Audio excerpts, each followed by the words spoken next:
নমস্কার বন্ধুগণ, আপনাদেরকে আমি তাল ক্ষীর বানানো দেখাবো। আমি কিভাবে বানাই সেটা আপনারা কীভাবে বানাই জানি না, কিন্তু আমি যেভাবে বানাই সেইভাবে। তালটাকে আমি ভালো করে জাল দিয়ে নিয়েছি। এবারে এর মধ্যে আমি নারকেল কোড়া দেবো, তো সেই জন্য আমি কী করবো, নারকেলটা একটু ফাটিয়ে একটু আমার কুড়োনি আছে, কুড়োনি দিয়ে আপনাদের সামনে কুড়িয়ে দেবো। ওটা হতে থাক, জাল হতে থাক। এইদিকে দুধ বসিয়েছি ঘন ঘন দুধ করেছি।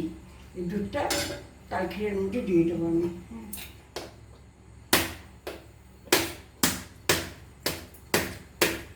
তাহলে এমন জিনিস নাড়তে হয় খুব, না নাড়লে তলায় একদম লেগে যাবে, আর লেগে গেলে পোড়া গন্ধ হয়ে যাবে, তখন আর ভালো লাগবে না খেতে। নারকেলটা খুব ভালো, আমার না এইটা দিয়ে করাতে খুব ভালো লাগে। আমার যতটুকুনি প্রয়োজন আমি ততটুকু নিতে পারি, খুব সুবিধা হয় এটা। এই ক্ষীরটার মধ্যে আমি একটু এলাচ দেবো, দুটো এলাচ দিয়ে দেবো, তাহলে গন্ধটা খুব ভালো হবে। একটু থেতো করে দিয়ে দিই,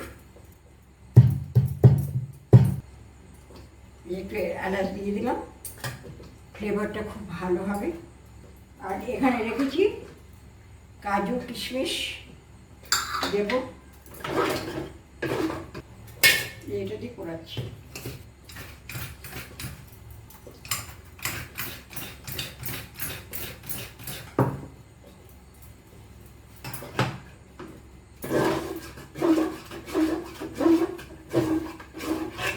নারকেল কোড়াটা দিয়ে দিলাম, আর ক্ষীরের পরিমাণ কম, তো তাই জন্য কম দিলাম।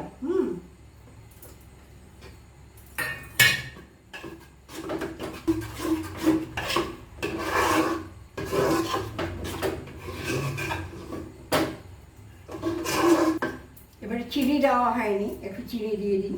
ঠাকুরের জিনিস তো টেস্ট করতে পারবো না, যেরকম মিষ্টি হবে সেরকমই হবে, ব্যাস।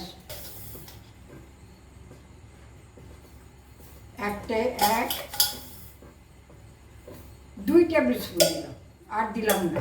কারণ হলো তালটাতে এমনিতেই মিষ্টি, আর খুব কড়া মিষ্টি হলে ক্ষীর জাতীয় জিনিস ভালো লাগে না, তার মধ্যে আবার ঘন দুধ পড়বে ফুল ক্রিমের, সেই জন্য আমি আর চিনি দিলাম না।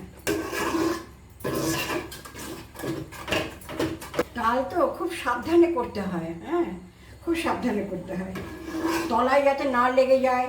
তারপরে দেখো এই যে তালের রং চেঞ্জ হতে চলেছে, আরেকটু হবে। বড় বাসনে দিয়েছি বলে হাতে ছিটকে আসছে না, তারা ফাটাস ফাটাস করে ছিটে ছিটে আসে, ওই আমি বড় বাসনে রেখেছি। আর এই যে কিশমিশটা আছে ধুয়ে রাখলাম, আর কাজুটা একটুখানি ইয়ে করে রাখলাম, ফাটিয়ে রাখলাম। এরপরে আমি ঘন দুধটা দিয়ে নামিয়ে, অনেক সময় তাল খারাপ থাকলে দুধ কেটে যায়, সেই জন্য আমি একটু ঠান্ডা করে, তালটা যখন ঠান্ডা হয়ে যাবে তখন আমি দুধটা মিশাবো। কারণ আমার দুধটা আমার ঘন করাই আছে, কোনো অসুবিধা নেই। আর যদি এটা কেটে যায় তাহলে তো বরবাদ হয়ে যাবে, সেই জন্য আমি গরম অবস্থায় দেবো না। এটা আর 1 মিনিটের মতন আমি জাল দেবো। এই যে এই দেখুন হয়ে এসছে, আর 1 মিনিটের মতন জাল দেবো। জাল দিয়ে আমি গরম দুধটা আপনাদের কী করে মিশাতে হবে সেটা। আর সমানে তাল নাড়তে হয়, এত নাড়তে হয় তলায় লেগে যাওয়ার খুব ভয় থাকে। এরকম কত কালারটা চেঞ্জ হয়ে আসছে, আগে কীরকম কালো ছিল, কালার ছিল, এখন একটু কালচে কালচে ভাব হয়ে আসছে। মানে পাকটা প্রায় হয়ে এসছে এখন।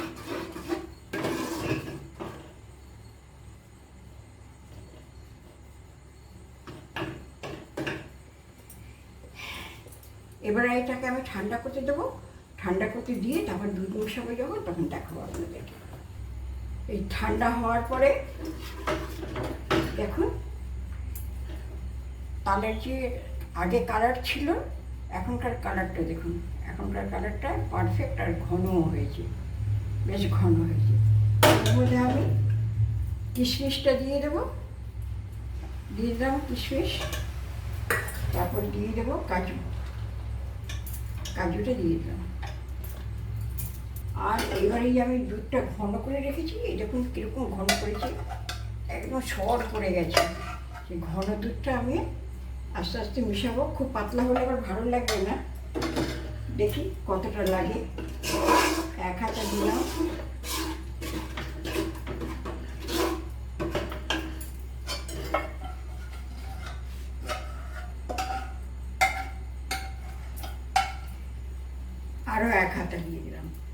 মতো দিলাম, যদি লাগে তাহলে আরও দেবো, না লাগলে দেবো না।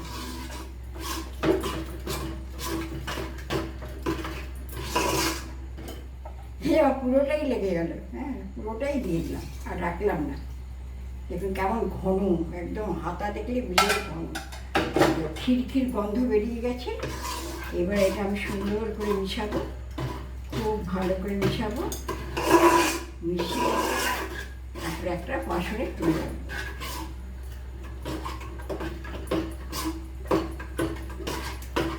একটু হাত লাগাই, কারণ সুন্দরভাবে ইয়ে করতে হবে তো।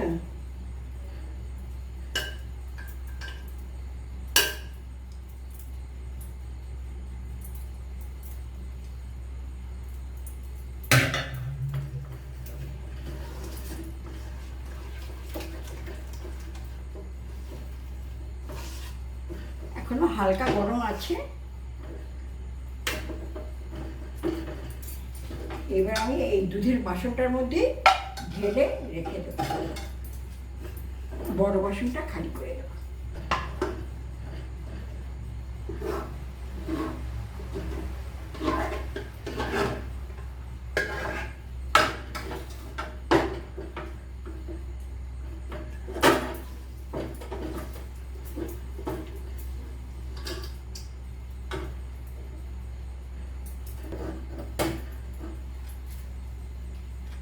দেখুন বন্ধুগণ, আপনাদের দেখাচ্ছি কেমন হয়েছে আমার তালের ক্ষীর। দেখুন একদম পাতলাটা ঠিক আছে, একদম ঠিক আছে। এর চেয়ে বেশি পাতলা হলে ভালো লাগে না। যারা আর একটু পাতলা খেতে চায় আর একটু দুধ মিশিয়ে দেবে, কিন্তু আমার কাছে এইটাই মনে হয় পারফেক্ট। হ্যাঁ ঠিক আছে, কালকে পুজো হবে, তখন দেখবেন সাজিয়ে গুছিয়ে দেবো, তখন দেখবেন, তখন দেখে বলবেন কেমন হয়েছে আমার রেসিপিটা।